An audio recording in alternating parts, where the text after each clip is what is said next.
Assalamualaikum warahmatullahi wabarakatuh, teman-teman semuanya. Baik, teman-teman semuanya, untuk pertemuan botani farmasi, beberapa pertemuan ini saya akan sampaikan dalam bentuk rekaman kuliah. Harapannya teman-teman bisa, mendengarkan secara berulang ataupun tidak ada kendala ya, terkait koneksi sehingga misalnya ada yang belum, jelas teman-teman bisa reply gitu ya, ataupun misalnya nah, ketika misalnya ada yang teman-teman akan tanyakan, bisa, diskusi dengan saya melalui japri melalui WA. Nah, kemudian untuk botani farmasi mulai pertemuan kedua ataupun ke beberapa pertemuan, selanjutnya akan saya sampaikan dengan rekaman kuliah ya. Mohon disimak dengan baik ya.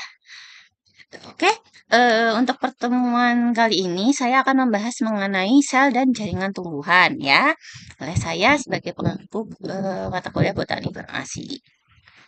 Nah nah di sini teman-teman kita bisa melihat, eee, bagaimana struktur tumbuhan ya. Mungkin teman-teman sudah biasa ya melihat struktur tumbuhan secara umum lah, teman-teman udah tahu.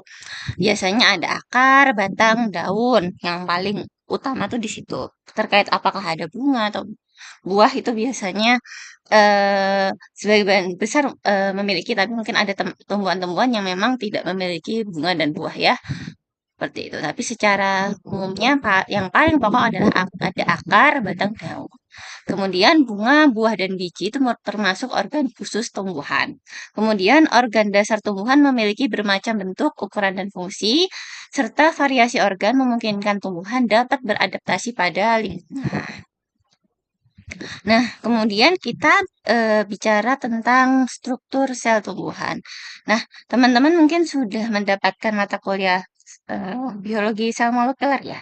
Kalau misalkan sudah, mungkin bisa diamati ya, bagaimana perbedaannya dengan sel hewan. Kalau sel yang menyusun kita itu adalah sel mamalia atau sel hewan ya. Nah, kalau ini sel tumbuhan. Sebetulnya untuk beberapa organel itu sama gitu ya. Misalnya mitokondria, inti sel. Nah, itu kan di tumbuhan Anda di kita juga punya gitu ya. Di sini ada sitoplasma, lisosom, mitokondria. Kemudian nah kalau yang kloroplas kita nggak punya. Terus kalau misalkan vakuola di sel mamalia nggak ada. Terus kemudian ada satu struktur yang mendasar yang dimiliki oleh sel tumbuhan, tetapi tidak dimiliki oleh sel mamalia, yaitu adalah dinding sel. Nah, kenapa kalau di tumbuhan itu kan strukturnya ini ya, beda kalau misalnya kita sel hewan ya. Kalau saya nggak kebayang kalau misalnya kita punya dinding sel. Ya, jadi akan tubuh kita nggak fleksibel ini gitu ya secara strukturnya gitu ya. Kalau tumbuhan tuh lebih kaku ya gitu. Nah, tapi kalau membran sel ya tentu semuanya punya baik sel mamalia ataupun sel tumbuhan seperti itu. Nanti mungkin bisa dicermati ya apa saja organel-organel dan teman-teman bisa buka materi mengenai biologi sel. Nanti bisa dibandingkan antara sel mamalia dan sel tumbuhan. Tapi yang struktur mendasar yang perbedaannya adalah dinding sel, vakuola, sama kloroplas ini yang dimiliki oleh tumbuhan tetapi tidak dimiliki oleh kita sel mamalia gitu ya. Jadi kalau manusia masuknya di sel mamalia.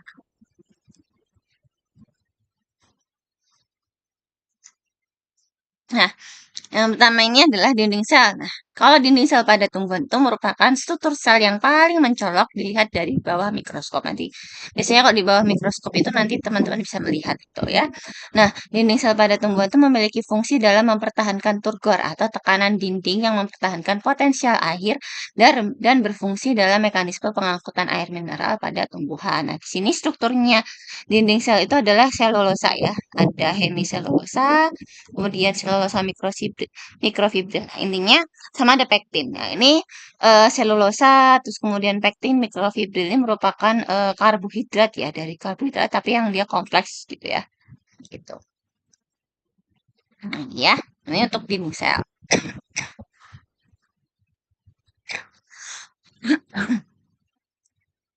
Nah, kemudian apa saja tipe dasar sel dan jaringan tumbuhan? Nah, berdasarkan fungsinya untuk pertumbuhan adalah dia sel-sel meristem atau jaringan meristem.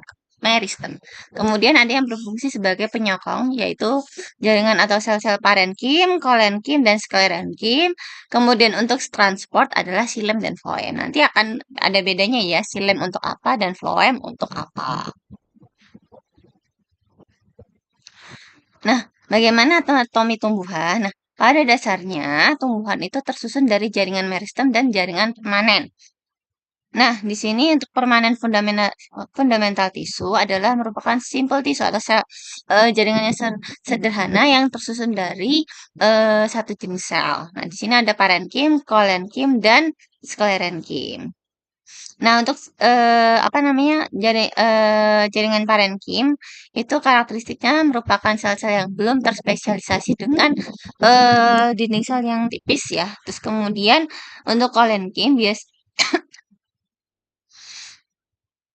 nah, kalau untuk parenkim ini biasanya berfungsi untuk fotosintesis, sekresi, dan penyimpanan. Kemudian kolenkim itu biasanya support untuk batang dan daun. Kemudian sklerenkim. Nah, ini kalau misalkan kita lihat dari parenkim, kolenkim, dan sklerenkim ini dari tingkat ketebalan dinding selnya, parenkim adalah dinding selnya lebih tipis. Paling tipis, kemudian kolenkim sedikit lebih tebal, dan yang sklerenkim itu biasanya dinding selnya cukup tebal dan dia sudah merupakan sel yang mati ya gitu dan dinding selnya apa namanya sudah tebal gitu ya dan ini berfungsinya sebagai support gitu. Nah, terus kemudian ini adalah jaringan tumbuhan, ada ini ya, tadi ada terdiri dari intinya adalah jaringan yang meristematik, yaitu jaringan yang masih aktif membelah, sama jaringan permanen tisu. Namanya permanen yang sudah tidak aktif membelah lagi. Nah, ternyata kalau untuk jaringan meristem terbagi lagi ada meristem apikal, lateral, dan interkalar. Kemudian untuk jaringan permanen ada yang simpel sama kompleks. Nah, di sini simpel permanen tisu itu terdiri dari parenkim, kolenkim, dan sklerenkim. Sedangkan kalau yang kompleks terdiri dari floem dan xilem. Nah, kalau yang di sini sklerenkim ini yang terdiri yang termasuk dari jaringan permanen yang sederhana terbagi lagi menjadi fiber dan sklereid.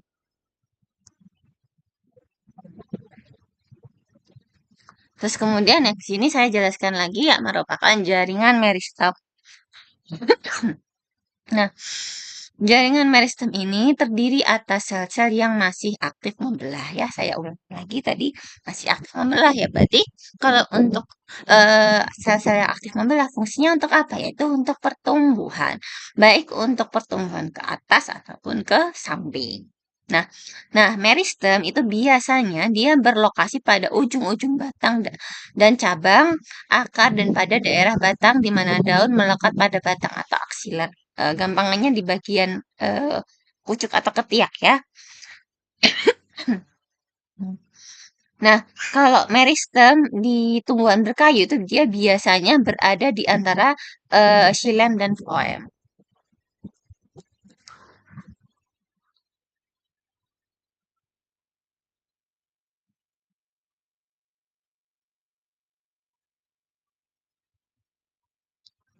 Nah, apa saja ciri-ciri yang jaringan meristem? Yaitu merupakan dia jaringan yang berisi dari sel-sel yang masih muda, aktif melakukan pembelahan dan pertumbuhan. Kayak teman-teman ya masih muda gitu ya. Masih mungkin masih ini ya, masih belum terdefinisi nanti kira-kira setelah lulus tuh mau jadi apa. Teman-teman boleh jadi apa aja gitu ya. Nah, sama seperti meristem masih aktif membelah gitu ya. Masih mengalami pertumbuhan gitu ya. Apalagi misalnya teman-teman yang masih apalagi kalau teman-teman mungkin kalau untuk pertumbuhan mungkin udah ini ya, udah berhenti ya pertumbuhan. Pertumbuhannya lebih ke lebar ya. Tapi kalau misalnya anak-anak ataupun masih remaja itu kan masih masa pertumbuhan. Nah, biasanya ukuran selnya itu kecil dan seragam, kemudian letak sel-selnya itu rapat dan tidak ada ruang antar sel. Kemudian dinding selnya tipis, sementara inti selnya relatif besar. Kemudian karena masih aktif membelah ya, jadi aktivitas selulernya mungkin untuk pembelahannya masih aktif. Kemudian vakuolanya itu kecil atau hampir tidak ada. Jadi biasanya dan kalau dilihat di mikroskop tuh biasanya apa bentuk selnya itu rengkat-rengkat atau istilahnya apa, berdekatan, dempet-dempet itu, terus kemudian kecil-kecil gitu.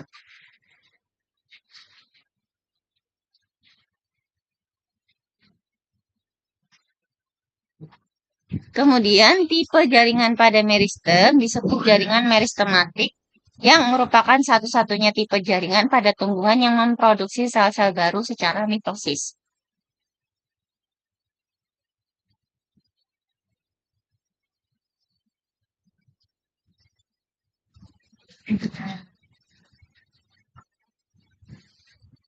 Nah, sel-sel baru yang dihasilkan jaringan meristematik pada mulanya semua serupa, namun nantinya akan berdiferensiasi menjadi jaringan dewasa.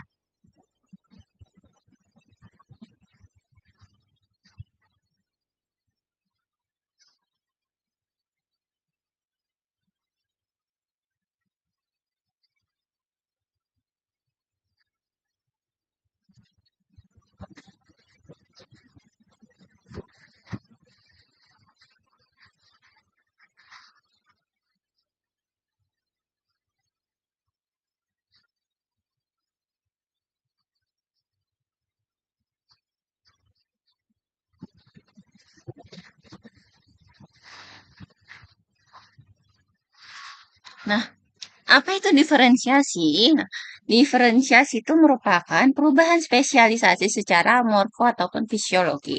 Jadi belum terdefinisi apakah sesuai fungsinya. Nah, biasanya pertumbuhan jaringan meristematik pada ujung akar dan batang disebut sebagai meristem apikal, itu pertumbuhan panjang. Sementara, nah yang memungkinkan batang tumbuh memanjang ke atas dan akar makin ke dalam menembus ke dalam tanah. Jadi kalau apikal itu biasanya pertambahan panjang, apakah dia ke atas ataupun ke bawah. Sementara kalau meristem interkalar, dia berlokasi di pangkal ruas batang dan terdapat di antara jaringan dewasa. Dan meristem lateral terletak sejajar dengan organ tempat ditemukannya. Terdapat pada gimnospermae dan dikotil, memungkinkan diameter batang dan akar membesar. Nah, dua tipe meristem lateral adalah kambium vaskular ataupun kambium pembuluh dan kambium gabus atau velogen. Nah, di sini untuk meristem lateral itu dia biasanya pertumbuhan ke samping yang makin lebar kayak gitu.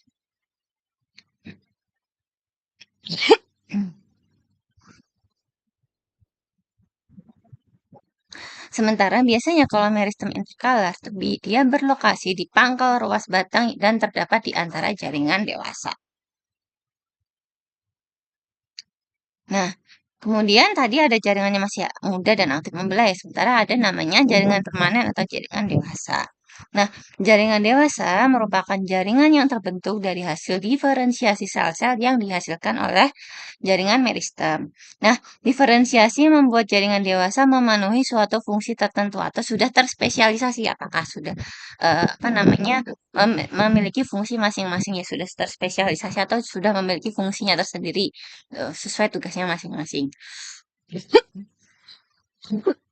Hmm. Nah, kemudian untuk jaringan permanen itu tidak melakukan aktivitas membelah diri.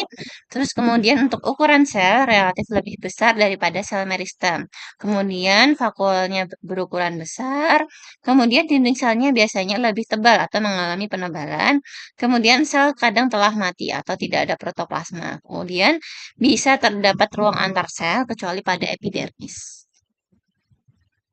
Nah, kemudian di sini untuk jaringan dewasa ada tugasnya macam-macam ya. Ada yang sebagai jaringan epidermis, jaringan parenkim, penyokong, gabus, ataupun sekretoris. Ya, contoh-contoh jaringan dewasa. Berarti kan dia sudah ini ya memiliki tugasnya masing-masing ya. Sementara kalau meristem tadi kan ya udah ya eh, tujuannya untuk membelah, kemudian nanti dia sel-sel yang tadinya hasil dari pembelahan sel itu kemudian nanti mereka akan tumbuh menjadi sel yang dewasa yang bisa terdiferensiasi berdasarkan fungsinya masing-masing.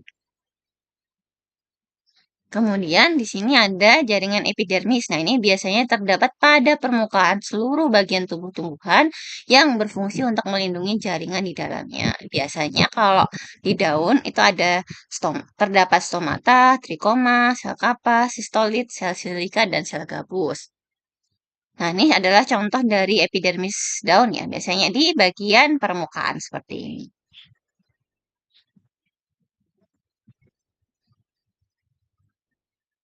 Iya, permukaan daun. Kemudian selanjutnya adalah jaringan permanen parenkim. Nah, ini merupakan jaringan dasar yang jumlahnya banyak, tersusun dari sel-sel yang berbentuk kubus atau memanjang dengan vakuola sentral yang besar dengan dinding sel yang tipis dan fleksibel, dapat membelah dan terspesialisasi membentuk bermacam-macam fungsi. Umumnya membentuk bagian tumbuhan yang tidak berkayu, contohnya adalah bagian buah apel. Nah, di sini ada dari jaringan parenkim ini ada macam-macam lagi, ada klorenkim, aerenkim, prosenkim, terus kemudian mesofil parenkim, kemudian xilem parenkim, ada juga epidermal parenkim. Ini tipe-tipenya ya. Mungkin teman-teman bisa cari lagi lebih lanjut di literatur ya, apa saja contoh-contoh parenkim yang lain. Terus kemudian ada lagi jaringan dewasa lainnya itu sebagai penyokong, meliputi kolenkim dan skleretkim. Nah, jaringan permanen Kalenki merupakan jaringan yang terdiri dari sel-sel yang memiliki dinding sel yang lebih tebal dibandingkan sel parenkim, digunakan untuk perlindungan tumbuhan. Nah, biasanya ini adalah stretchable atau dapat meregang supaya bisa fleksibel. Kemudian bentuknya irregular atau tidak beraturan. Nah, umumnya berada pada bentuk rantai dan terspesialisasi untuk mendukung daerah tumbuhan yang sedang tumbuh. Nah, contoh atau memanjang ya. Contohnya ada pada batang seledri. Nah, di sini kemudian ada sklerenkim. Nah, kalau sklerenkim ini merupakan sel-sel yang mendukung bagian tumbuhan yang sudah tidak sedang tumbuh atau non-growing plant. Biasanya dia memiliki dinding sel yang tebal, kokoh, dan tidak dapat meregang, berfungsi untuk mendukung dan menguatkan daerah tumbuhan yang tidak lagi tumbuh. Nah, pada sel dewasa, sel sklerenkim ini merupakan sel kosong yang dikelilingi oleh dinding sel. Nah, apa saja contoh kelas di sini adalah sklerenkim ini dia masih terklasifikasi lagi ya. Meliputi ada sklereid dan fiber. Nah, fiber ini ada silari fiber dan ekstrasilari fiber. Nah, ini bisa dibaca ya teman-teman. Ada sklereid, ada brasisklereid, makrosklereid, osteosklereid, aterosklereid, dan trikosklereid. Kemudian ada silari fiber, ada fiber trakeid, libriform fiber, dan gelatinous fiber. Kemudian kalau yang ekstrasilari fiber ada phloem fiber, cortical fiber, dan perivascular fiber. Nah, di sini untuk sklereid adalah sel sklerenkim pendek, juga dikenal sebagai sel batu. Ini biasanya ada di batok kelapa, yaitu dia sklereid, ada sklereidnya. Makanya keras ya. Terlihat memiliki dinding sel yang paling tebal dan keras dengan lumen yang sempit. Bentuk skleroid biasanya bervariasi pada bagian tumbuhan yang berbeda dan banyak tersebar di organ tumbuhan. Nah, serat fiber berukuran sementara kalau fiber atau serat biasanya berukuran panjang 50 cm dan umumnya berada pada bentuk rantai dan dapat berupa satu sel atau dalam kelompok sel. Nah, serat juga berperan dalam pembentukan xilem dan floem serta xilem dan serat floem. Nah, ini contohnya lagi tadi ya parenkim, kolenkim, dan sklerenkim. Dan kalau misalnya dilihat semakin ke sini adalah semakin ke kanan, dinding selnya semakin tebal. Sklerenkim yang paling tebal untuk dinding selnya ya. Terus kemudian ada jaringan pengangkut. Di sini ada fungsinya adalah mengangkut air dan nutrien. Ada dua macam jaringan yaitu xilem dan floem. Kalau xilem dia untuk membawa air dan mineral terlarut dari akar ke daun. Sementara kalau floem untuk membawa gula-gula atau karbohidrat hasil dari fotosintesis dari daun ke seluruh bagian tumbuhan. Nah, ini untuk xilem ya, jaringannya seperti ini bentuknya. Dan sementara ini floem.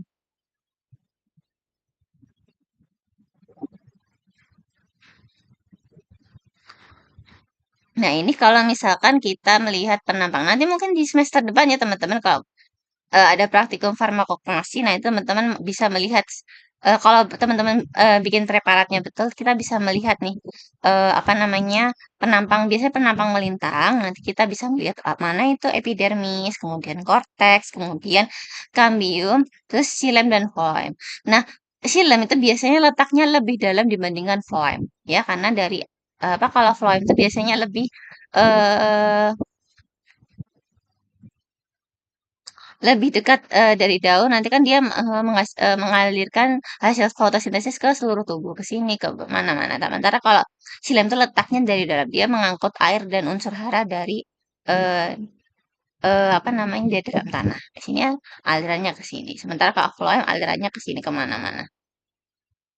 Seperti itu, kalau silem alirannya dari bawah ke atas, sementara kalau floem biasanya alirannya dari atas ke bawah, seperti itu. Kemudian selanjutnya ada jaringan gabus, yaitu jaringan yang tersusun atas sel-sel gabus yang berfungsi melindungi jaringan lain di bawahnya agar tidak terlalu banyak kehilangan air. Nah ini pada tumbuhan dikotil dibentuk oleh kambium gabus atau velogen yang terletak di bawah epidermis. Kemudian selanjutnya ada namanya jaringan sekretoris. Namanya aja jaringan sekretoris, dia berfungsi untuk menghasilkan sekret atau apa namanya, sekreto atau senyawa-senyawa tertentu seperti getah, resin, minyak, kemudian apa namanya, mirosin dan lain-lain. Kemudian penyusun jaringan sekretoris adalah sel kelenjar, jaringan kelenjar atau saluran getah. Berarti makanya kalau teman-teman misalnya ngamati ada beberapa tumbuhan dia memiliki getah atau mungkin lendir, nah itu kan dihasilkan dari jaringan sekretoris ini. Gitu ya. Sekresi bisa berlangsung di semua jaringan atau organ. Kemudian jaringan sekresi ini dia bisa menghasilkan senyawa yang masih bisa, kalau sekresi itu menghasilkan senyawa yang masih bisa dimetabolisme seperti minyak. Kemudian kalau ekskresi dia biasanya mengeluarkan senyawa hasil metabolisme. Contohnya adalah madu pada bunga. Kemudian kalau jaringan regresi adalah mengeluarkan senyawa yang belum dimetabolisme. Contohnya ada hidatoda. Nah, demikian ya teman-teman, perkuliahan mengenai, sel dan jaringan tumbuhan. Mungkin, jika memang teman-teman ada yang mau ditanyakan atau didiskusikan dengan saya, bisa ditanyakan langsung dengan saya melalui WhatsApp ataupun, email ya. Semoga apa yang saya sampaikan bisa bermanfaat bagi teman-teman semuanya. Mohon maaf jika memang ada dalam penyampaian saya ada banyak kekurangan. Saya akhiri dengan penyampaian materi saya dengan doa kafaratul majelis. Subhanakallahumma rabbana wa bihamdika asyhadu an la ilaha illa anta astaghfiruka wa atubu ilaik. Terima kasih teman-teman semuanya. Wabillahi taufik wal hidayah. Wassalamualaikum warahmatullahi wabarakatuh.